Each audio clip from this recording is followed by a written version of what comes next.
Pretend to be a customer. Yeah. She keeps talking to me in French. And I'm like, I don't want to watch myself the whole time though, so. Can you look at that and just make sure that I'm in it? Yep. Okay, alright, thanks. Alright, ready to rock? You two gonna be able to hear? You can sit there if you want. No? That's too scary. Okay. Alright, so test as usual is 100 questions, 50 matching, 50 multiple choice. As always, the matching are almost all terms, just straight from the book. And then the multiple choice is mostly application or examples, right? So there's 5 chapters, chapters 11, 12, 13, 14, 15, and 16. And there's 10 questions per chapter roughly in each section. So there's 10 matching from chapter 11, 10 from chapter 12, 10 from chapter 13, and so on, okay? So chapter 11 deals with race and ethnicity. Let's start with the difference between prejudice and discrimination. What's the difference between prejudice and discrimination? That's recorded too, right? Say REC. On the top? Yep. Okay, good. Okay, difference between prejudice and discrimination first. Which one's a behavior and which one's an attitude or a belief? Attitude is prejudice. Prejudice is attitude, discrimination is action. Okay, so what's the difference then between prejudice and a stereotype? That's probably the main mix-up that people make.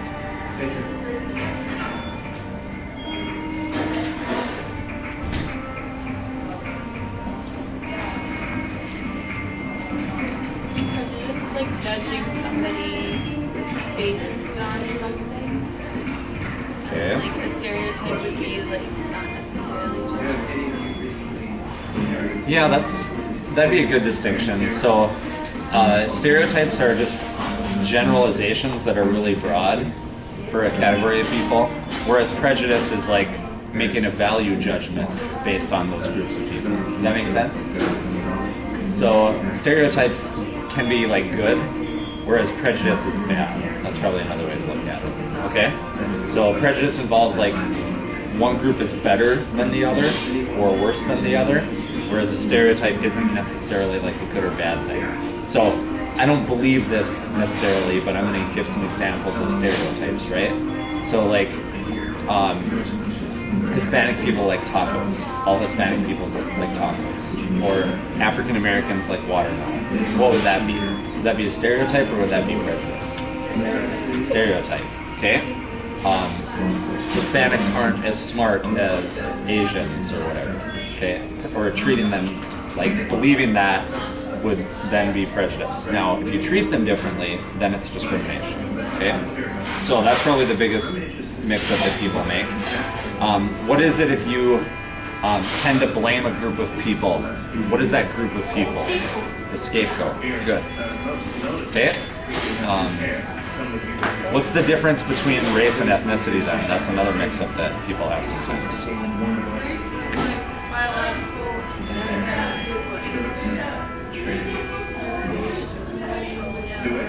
Ethnicity is based more on culture, a shared common cultural heritage, whereas race is based more on biology. Yep.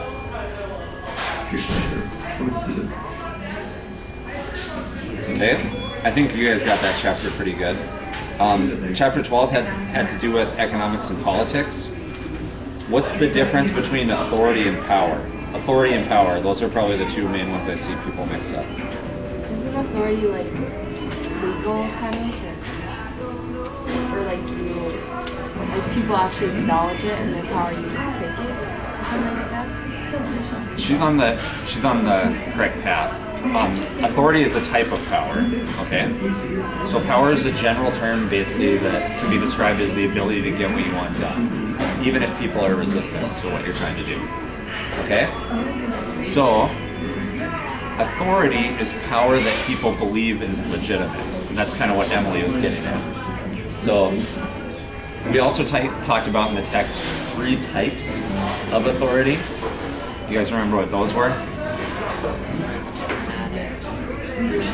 One is charismatic, one is traditional. What's the other one? Rational legal. Yep. So be able to apply those to people. Like if you hear an example of a historical figure or somebody that's popular now, you should be able to identify where their authority comes from.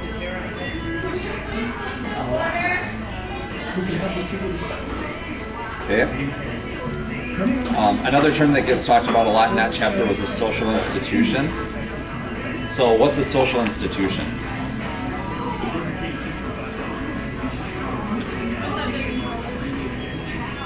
Well, college is an example of a social institution. Yep. You can go even more broadly than that and say like education. But what is the general definition for a social institution? What's the general definition for a social institution?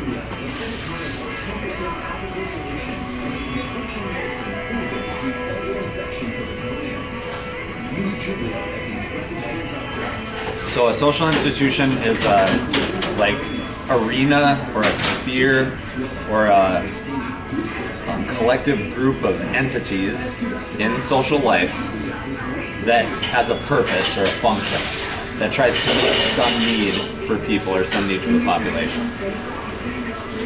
So education, for example, serves the function of socialization, of training the workforce. So that's an example of a social institution. What is an organization? What is an organization or a government system that's ruled by a few group of people called? Ruled by the few. An oligarchy. Good. How about in the economy now? So that's a political example. In the economy, what if there's only a couple people that control everything? Like a couple companies. If there's one company, what's it called? Monopoly. So what's it called if there's a couple companies that kind of control everything? Yeah, oligopoly. So it's like oligarchy, but applied to economics with the opoly at the end. Okay? Good. Why is that bad? Why is a monopoly or an oligopoly bad?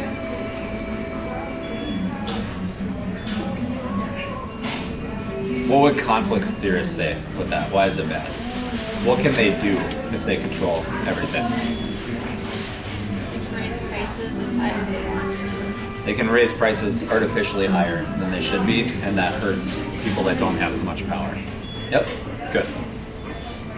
Okay, what's the term for a political system that denies people's participation in government?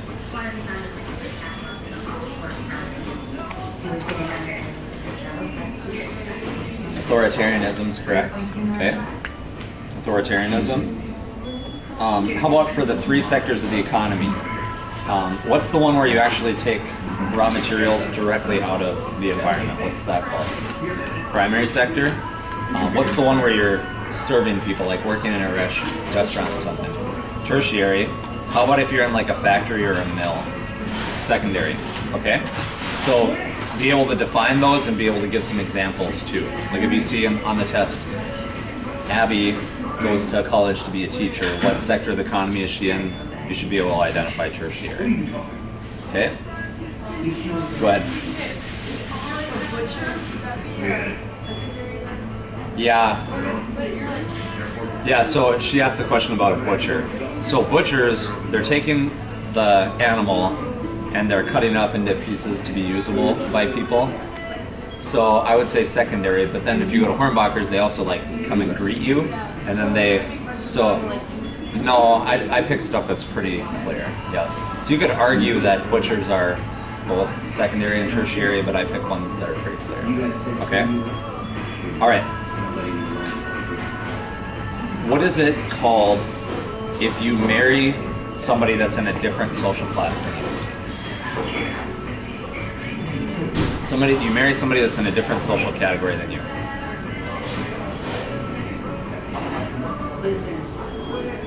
Okay, what if you marry one person? What's that called? Start with that. Monogamy. Okay, so if it ends in that AMY, that's marriage. Okay. So how about many people? What's that? Polygamy. Okay. What is it if you marry somebody that's outside of your social class? X, outside, exogamy. Good. How about within? Endogamy. Good. Okay. How about marriage to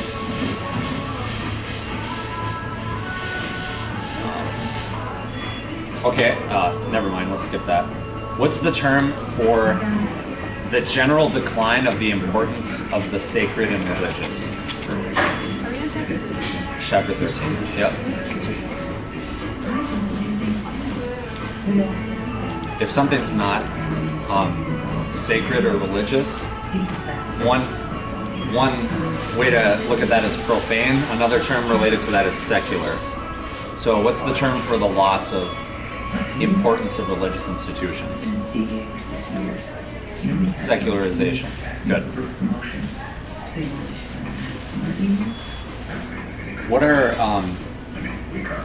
What are indigenous religions that believe that like animals and trees have spiritual elements to them? What are those religions called?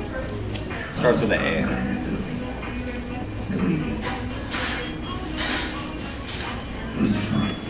Yeah, animism or animistic. Good.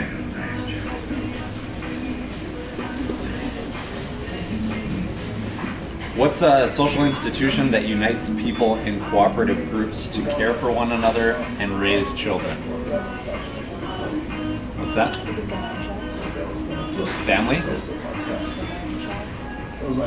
No, that's, you gotta be a little bit more specific for it to be Gemeinschaft, but family would be the answer there. So the social institution that unites people together in cooperative groups is a family. Okay. What's it called if you, like, let's say that Alyssa gets cancer really bad and she just doesn't want to deal with it. She's like, I just want to die, and then you help her to die. What's that called? Starts with a E.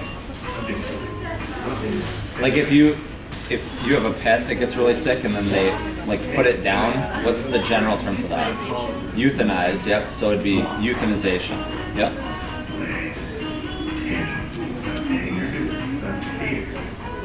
Okay, what's the social institution, or social organization again, whose purpose is fighting disease and improving health? Medicine, okay.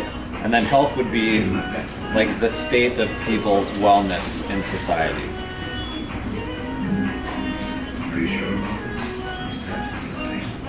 I'm skipping the ones I think are really easy for the most part. Is that okay?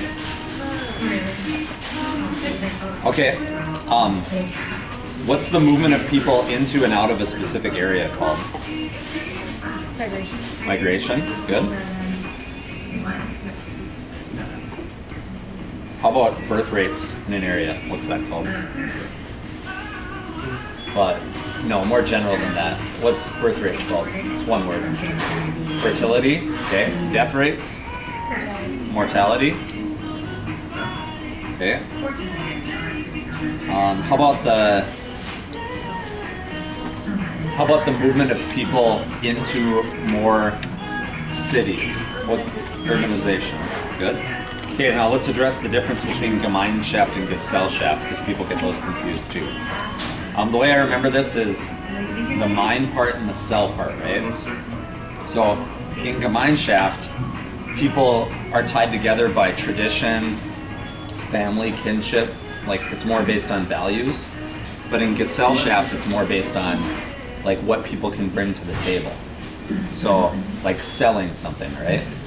So I gave the example of how I have two softball teams that I play on, and one is kind of more based on Gemeinschaft and one's based more on Gesellschaft.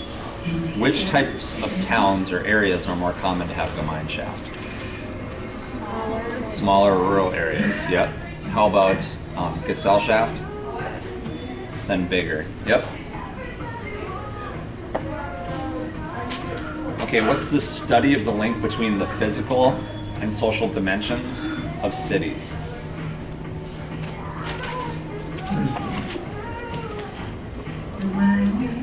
So they're trying to study like how the city and the environment kind of relate to each other. No? What's a general term for a city, a blank area? An urban area. Okay. What's the branch of science and studies like the environment called? ecology. So what's the term? Urban ecology. Yep.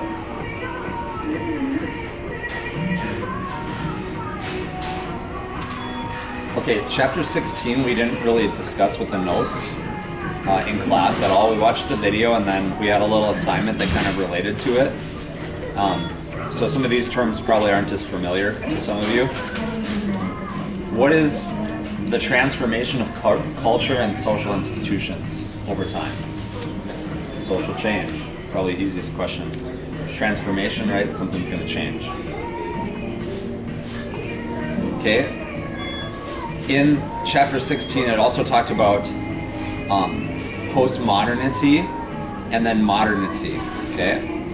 These are social movements that are kind of tied to philosophy that emerged kind of after the world wars. Modernity was first, and then postmodernity was after. So, in the instance of modernity, that was the changes in society that resulted from industrialized societies. So, in Europe and in the United States and some other areas, that emerged even before World War II. But in most of the world, it didn't happen until after.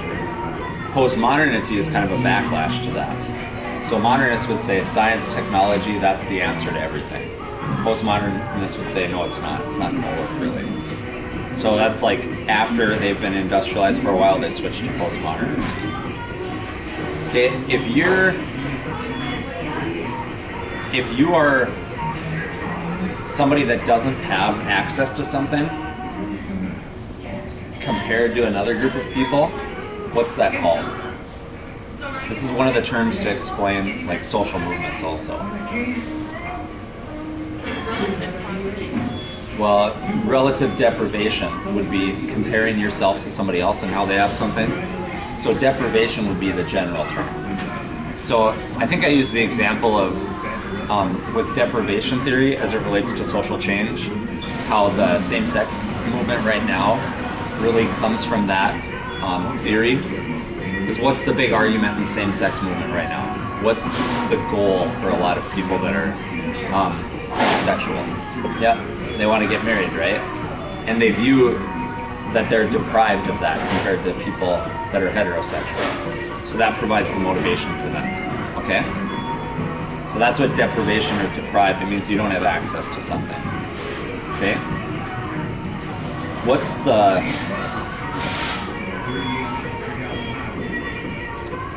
What's an organized activity that encourages or discourages social change?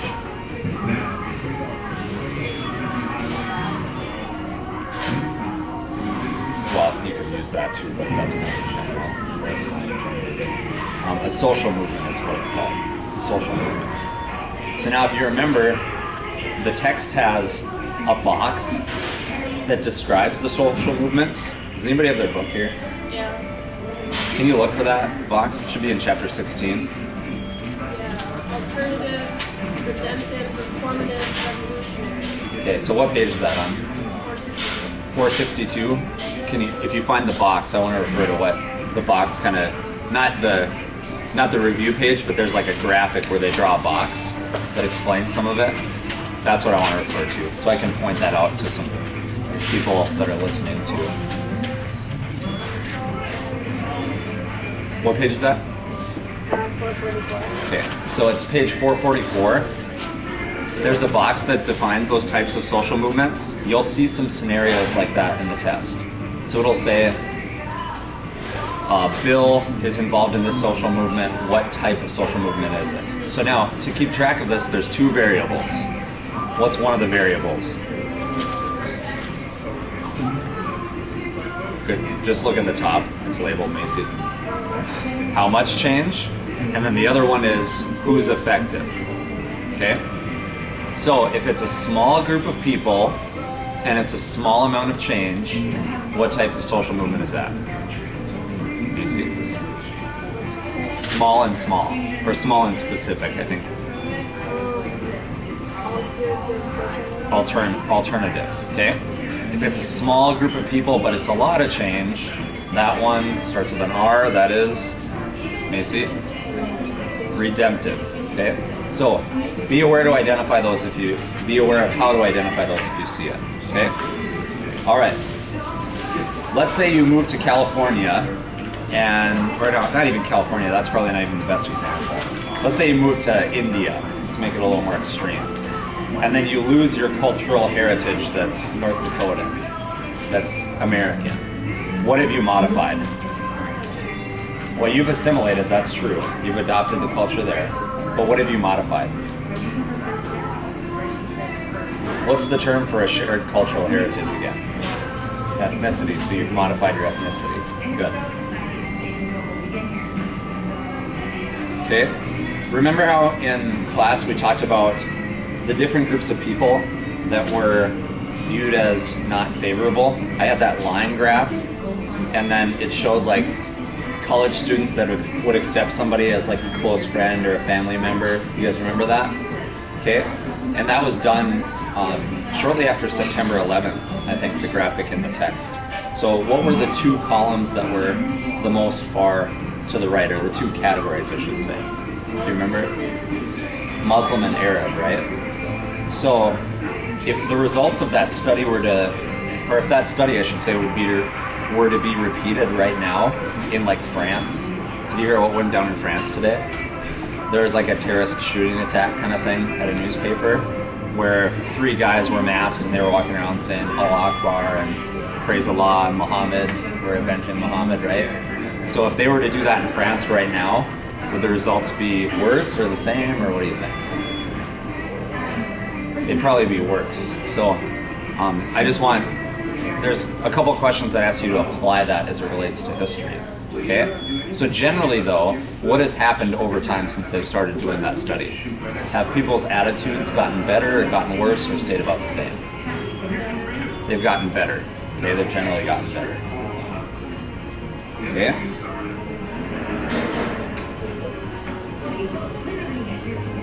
What are some reasons for variances in IQ tests?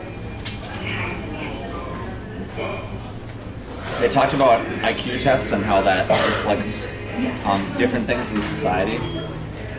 One person argued about that specifically in the text. A guy named Thomas Sowell. He's a professor, I think, at Stanford now. You actually see him on TV sometimes.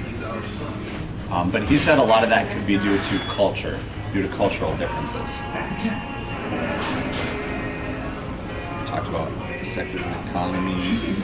We talked about sectors of the economy, right? Right? Okay. If you are in a country that has mostly a free market, but mostly a free market, but they have social welfare programs, what's that called? What type of capitalism is that?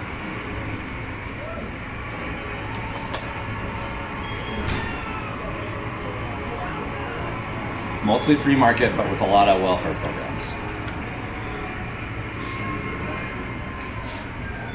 That's called welfare capitalism, okay? So we don't have like purely capitalistic or purely socialistic societies. There's mostly a blend of them, right? Okay, let me give you some examples. I want you to tell me if you think they're traditional, rational, legal, or charismatic, okay? And remember that a lot of these are going to be based on a combination, okay? Most monarchies, what are they going to be? Traditional, okay? Once somebody gets elected now in a democracy or a republic, where's their authority come from? Rational, legal. What gets them elected? Charismatic, okay? If you have somebody that rises to power, leads an army and gives big speeches and they defeat somebody, what's that? Charismatic, okay?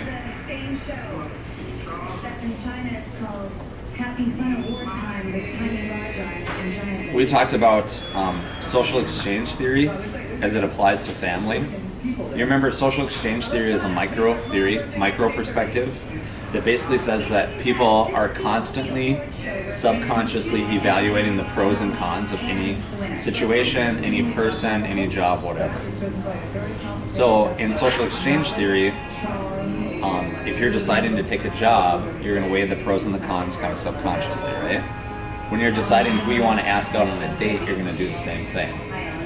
So the tendency then is for people to get married to somebody that brings about as much to the table in the relationship as they do, right? So you typically don't see like somebody that's in law school that's perceived as super, super attractive marrying somebody that's unemployed that's perceived as not attractive. Make sense? Like, people tend to marry somebody that brings the literal same amount to the table as them. Do you remember in the text it talked about Jane Elliott in education? She was the lady that had the kids wear pins that say if they were brown-eyed or blue-eyed. Okay, so what did she find in that instance?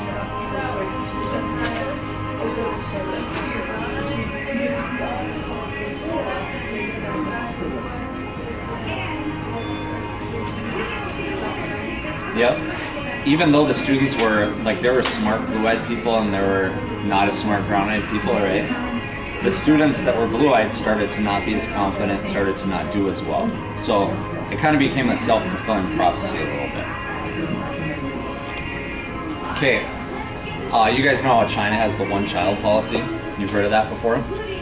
One of the trends that you see in China and other Southeast Asian nations is that abortion rates for people that are expecting girls is substantially higher, right? So then if you look at the age-sex pyramid, remember how we checked those out? If you were to look at that for those societies, there's substantially more guys than there are girls from like the 8 and under demographic, right? What does that tell you about the societal beliefs about men and women, or boys and girls? In that place, what does it tell you about it? If you're looking at an age-sex pyramid and you see that, you see there's way more guys than girls in that area, you know there's not disease, you know there's not war, you dig into it and you find out that abortion rates are really high. What does that tell you? Men are seen as more valuable. Men are perceived as more valuable.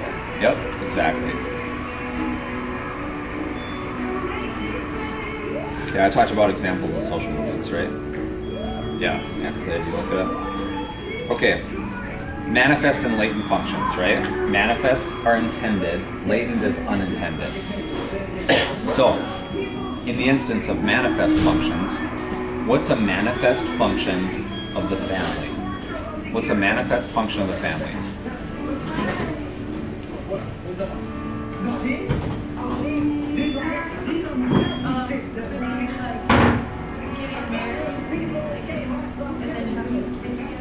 Okay, raising children, yeah, uniting people together in cooperative groups, all that. Okay. Any latent functions? Any unintended social consequences of the family?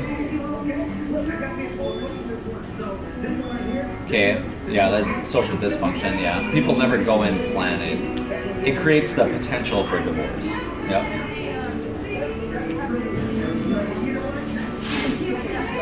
Yeah, that'd be a latent function of sexual activity, right? That's kind of what you guys talked about today in your presentation. Okay, maybe. Yep. Let's address some other social institutions then. What's a latent function of people getting married at a later date? Because that's a trend too. I guess that's the same family still, but what's a latent function of that? Yep. Yeah, because when women get older, the eggs that they produce aren't as likely to produce children. There tends to be more issues and stuff. Good. Okay. So be able to apply that concept of manifest and latent function. Okay. What's it called when, like, if you were to apply for a job and they ask what race or ethnicity you are and you get an edge because you're a minority? What's that called? Affirmative action. That also applies to like college scholarships. What are some of the reasons for affirmative action? What are the arguments that people that are in favor of affirmative action say?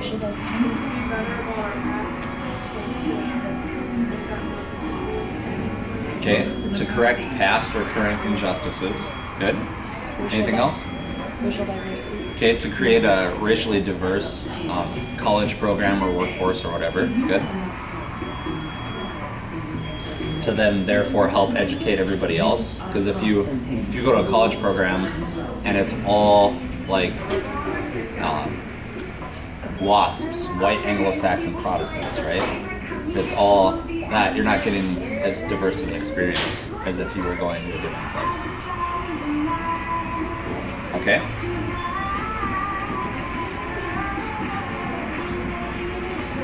What has the court's response been to affirmative action?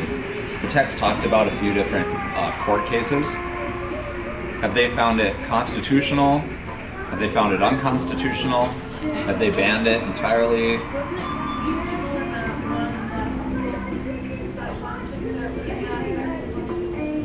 The one from the video we watched? Yep.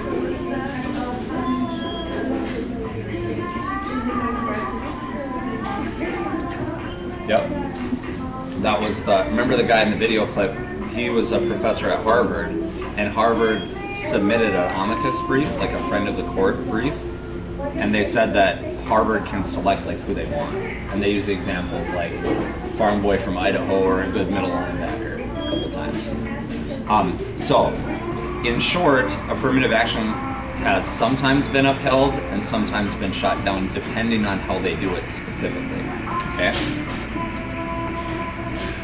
So there's a couple cases where people had taken people based solely on race, not other factors at all, and those generally have been shot down. Okay, you guys remember the Ferguson stuff that's been going on? Hands up, don't shoot, a lot of riots with that. A lot of the people involved in Ferguson have claimed that the cops are kind of stereotyping African Americans and following them around more closely. What is it called if police or other people look at specific groups intentionally? Racial profiling. Racial profiling. Yep.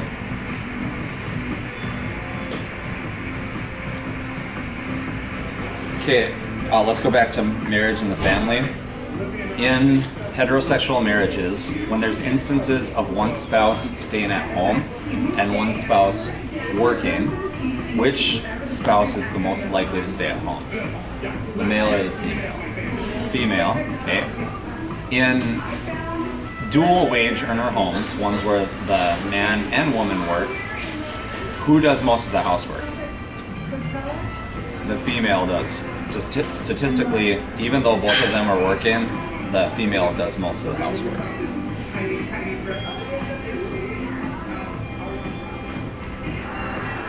Which ethnic group or racial category has the highest instances of teenage pregnancy in single mothers? What do you say? Single mothers. Highest in what racial or ethnic background? African American. Yep.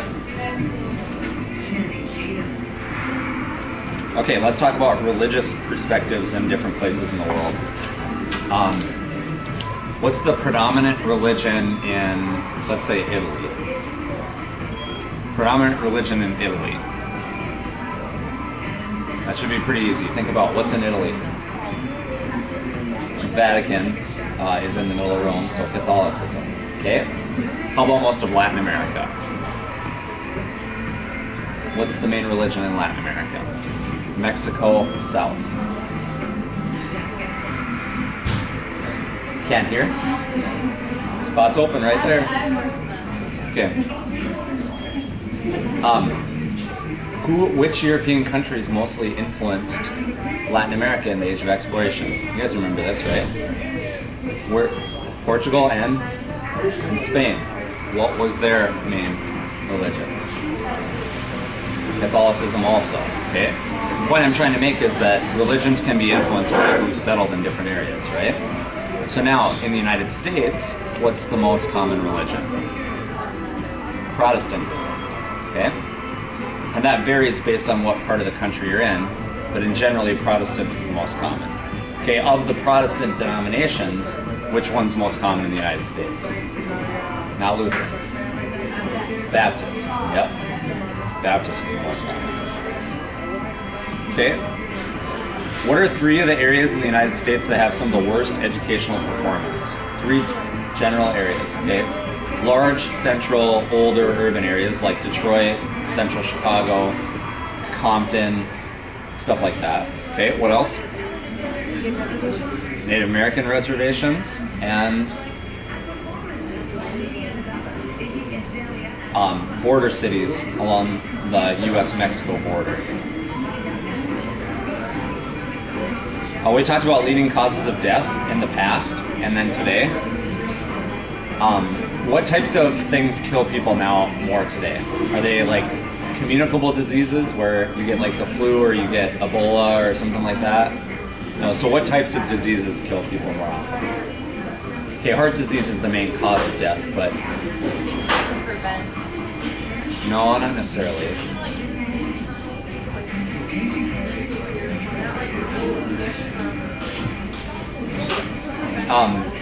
I can't hear you either, but not necessarily. Things that happen when you're older, generally. Okay, so there's some people that can die of heart disease and they eat right and exercise and all that, but as they get older, their heart kind of wears out. Okay, so it's diseases that are more common in the elderly, and that's partly because of our demographic changes. What's happened to the cost of healthcare lately? Gone up, gone down, stayed the same? Gone up a lot? Other than healthcare, there's something else that's risen as a percentage more in the last 10 years. The cost of this, what is it?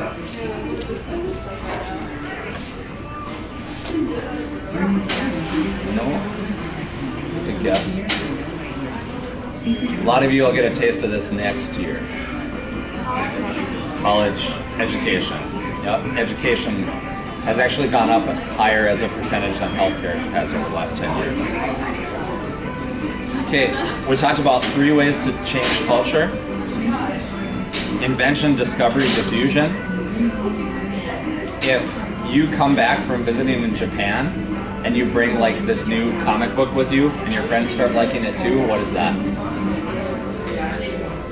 Invention, discovery, or diffusion? Diffusion. Yeah, because you're bringing it from a different culture, okay? If there's something that's been around for a long time, if like all of a sudden Trivial Pursuit, like the actual game, the board game gets popular again because Trivia Crack is so popular, then that would be a discovery. It's been around for a long time, like people are like, oh, there's a board game like this, let's play it together, okay? All right, that's it. Any questions?